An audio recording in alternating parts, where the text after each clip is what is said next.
À luz, todos vemos e somos vistos, pois para todos os lados se desloca, sempre foi eficaz nos seus registros e limpidamente ela sempre foca.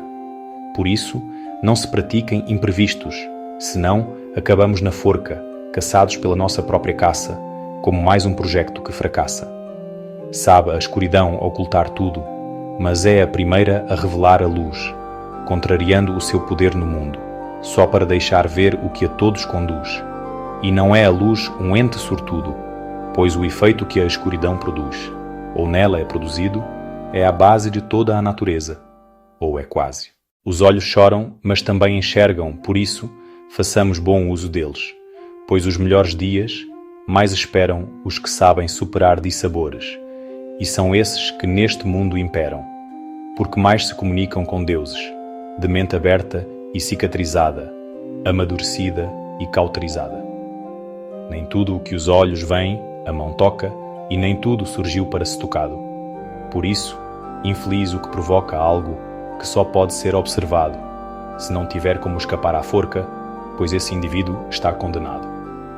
Há coisas que, do éter, vêm à alma sem esforço nenhum, só exigem calma. O jogo é fácil para quem vê de fora, pois somos os melhores na plateia. Mas tudo muda quando chega a hora de entrar no jogo e mostrar a ideia, pois lá no campo, até o melhor chora e a cara mais bonita fica feia. Por isso, evitemos falar muito quando não somos líderes do assunto. Todos perdem se o troféu é quebrado, por isso não é só bater o oponente, mas, sobretudo, saber ter cuidado, porque vencedor é quem ganha o presente, objetivo que deve estar destacado, e a vitória deve ser algo patente no momento em que o prémio já está na mão, não quando o nosso oponente está no chão. De perto, vemos com mais nitidez, mas não vemos o retrato inteiro, se for dotado de grande robustez, o que pode torná-lo traiçoeiro, se não nos comportarmos com sensatez. O cuidado deve estar em primeiro, e a nossa mente deve estar aberta, pois nunca se conhece a vista certa. De perto, capta-se a sensibilidade. De longe, observam-se inovações, pois quem cá mora vive a realidade, absorvendo toda a carga de emoções, mas nos seus domínios de autoridade, num grande novelo de limitações. Mas que vem de outras áreas ou vivências, vê muito melhor padrões e tendências.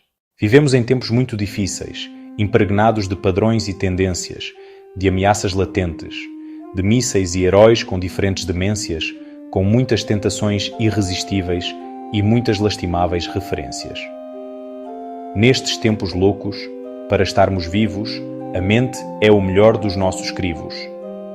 Podemos-nos guiar pelo provável, mas devemos admitir o possível, pois, hoje em dia, é recomendável ver todo o cosmos como discutível, desde os alicerces ao que é palpável, desde o imaginário ao acessível, para que não nos surpreenda o mundo, é bom estarmos preparados para tudo. Se nós não estamos na ilha do saber, naveguemos no mar das incertezas, pois não nos resta nada mais para escolher, ou vamos sucumbir nas incertezas, onde apenas o caos sabe o que fazer, na covardia da nossa moleza, pois só que pode caminhar sozinho é que realmente sabe o caminho. Inteligente e ignorante é coitado. O sábio sem engenho é sofredor. O sábio engenhoso é iluminado, vivendo com muita honra e esplendor, vendo o que deve ser valorizado, porque ele bem compreende o que é amor, como um poeta culto e instruído com a prática do bem comprometido. Ser gênio é ser extraordinário e regido por princípios obscuros, por novas letras de um abecedário, por caminhos instáveis mas seguros, uma lição de vida sem sumário ou um salto pequeno aos mais altos muros. Por isso é que o gênio é pouco entendido, vivendo na sombra e desprotegido. É também gênio quem entende um gênio, assim como acontece com os animais que conosco partilham o oxigênio. Isto parece, entre as leis universais, não importa se tem um bom ou mau gênio. Cada um entende os seus semelhantes, interagindo sem esforços grandes. Sabedoria traz sabedoria. Ignorância também traz ignorância, pois proliferam-se com euforia, e o que existir em predominância, como sempre foi ao longo da história, pode ter uma certa relevância para quem não condiciona a sua vida, deixando-a sempre pouco resolvida. É mais íntegro o homem imparcial e ignorante, o preconceituoso. Os vícios mentais são um colossal mal e o cultivo pode ser perigoso. Por isso, o comportamento ideal é provavelmente o mais generoso, e este dá-nos a oportunidade de caminhar mais perto da verdade. Quem se obriga a cultivar ignorância muito bem pode ser chamado inculto, porque tem até menor relevância só o facto de não se saber muito. O mais perigoso, em primeira instância, é receber com muito tumulto novas ideias, não querer saber, não aprender e sair a perder. Não se confronte factos com suposições, porque eles são plataformas do saber, onde o saber toma forma e dimensões, a partir de onde só pode crescer, como um molde onde cessam suposições, e o incerto começa a desvanecer. Se existem factos, paremos de supor, senão o saber não terá esplendor. Até entre os galos um madruga mais, entre os melhores existem melhores, e não os consideremos sempre iguais, e não nos baseemos só nas cores se quisermos distinguir os animais, pois se o método é eficaz para as flores, não se trata de uma regra universal e nem sempre é um tratamento ideal.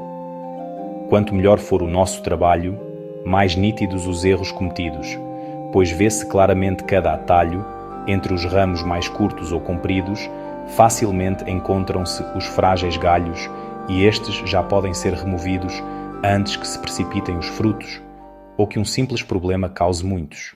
As coisas nascem daquilo que se faz, não necessariamente dos projetos, pois se formos a olhar todos para trás, com olhos bem afinados e espertos, notaremos que foram até demais os ideais brilhantes obsoletos em detrimento de outras, medíocres, só por não terem propulsores fortes. O sabor faz muito bem à alma, mas é dos nutrientes que vivemos e, se as ideias são um bom programa, são as realizações que queremos. Acima da diversão e da fama, os ganhos físicos são mais terrenos. E é assim que nós devemos olhar e as armadilhas da vida esquivar. Quando a exceção é muito frequente, pode ganhar o estatuto de regra, pois regra o é porque se repete, e para a lista das normas ela entra. E por suposto, indefinidamente, das alternativas ninguém se lembra, ou não muita atenção elas recebem, enquanto muito pouco se repetem. Quem começa no fim só vai concluir e, se o meio for o verdadeiro fim, ainda há um objetivo por atingir, porque planos com etapas são assim, pois ainda há imenso por construir. Vê-se quando faltam flores num jardim e quem põe apenas uma num canto, muito deixa a desejar no encanto. Quem começa longe não chega longe, pois, para si, longe é ponto de partida e aquele que de toda a luta foge. E pode enganar toda a sua torcida, mas não é capaz de enganar um monge, por mais que a corrida seja vencida, para os mestres, ele será um perdedor e poderá ser um eterno amador. O mais fácil de se fazer na vida é não perturbar quem está ocupado, por mais que essa ação seja merecida. Cada um tem o seu espaço privado, direito que surgiu quando era ainda o ser humano um miúdo mimado, condenado ao eterno livre-arbítrio, mas limitado pelo seu convívio. Ninguém está mais capacitado a roubar do que o detentor da propriedade, pois tão pouco ele precisa de lutar e detém a completa liberdade. Por isso, se pretendemos perguntar às pessoas, em busca da verdade, que o dono seja o primeiro de todos, se não fazemos o papel de tolos. Nunca procures vértice na esfera, pois numa esfera isso é impossível. Se tem, não é o sólido que esperas, é qualquer coisa pouco inteligível, como um outono em plena primavera, algo por lógica indescritível. E nesse estranho projeto, frustrados, podemos perder muito tempo errados. Se não digo nada, é porque não quero, não sei, não posso ou não consigo falar. Por isso, julgai-me sem exagero, sem adivinhar o que estou a pensar, porque assim não minto, nem sou sincero, nem há nada que se deve interpretar, sendo o silêncio um dizer sem mensagem, sem apelo, sem cor e sem imagem. Por mais alto que possamos ascender, é no chão que seremos enterrados e dele não nos devemos esquecer. Senão viveremos alienados e poderemos acabar por perder valores tão profundos e sagrados como a noção do verdadeiro mundo, importantíssimo para nós em tudo. Não importa a extensão do nosso arco, porque caberá na circunferência, como é a farinha do mesmo saco que partilha sempre da mesma essência, como marinheiros no mesmo barco partilhando a mesma sobrevivência.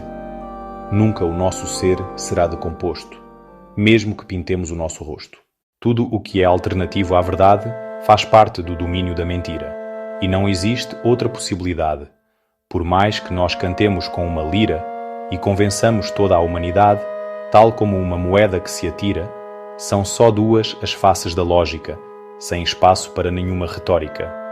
Se quisermos mentir com algum jeito, devemos construir todo um cenário que não tem de ser, ao todo, perfeito. Não exageremos no imaginário, pois até a verdade tem defeitos, e não criemos um confessionário, nem tentemos entrar tanto em detalhes, pois se muito falares talvez falhes. Quem oculta a verdade está a preparar um canteiro no jardim das mentiras e sabe a mentira se proliferar como uma bola de neve que gira e aumenta colossalmente, sem parar, e ao vir à tona, o povo se admira pela simples subtileza da omissão que pode aumentar e causar confusão. Não há nada mais real que a verdade. Não há qualquer opinião, crença ou credo, por mais que reze alguma santidade, por mais que manipule o nosso medo, ou a defenda alguma majestade, ou proteja um importante segredo que possa despistar o que é um facto, pois é impassível de qualquer facto. É ridículo ridicularizar algo que nada tem de ridículo. Por isso, aquele que tenta nos pisar, por conosco não ter qualquer vínculo, é bem provável que esteja a precisar de algo para parar de andar aos círculos, como aconselhamento profissional, para que se torne uma pessoa normal. As desculpas têm tamanho da culpa, sendo uma boa base de medida, como se faz com a régua ou a lupa, mede-se bem a alma arrependida quando a noção das injúrias deturpa, como os anticorpos medem a sida e como a proteção mede o perigo ou o potencial do inimigo.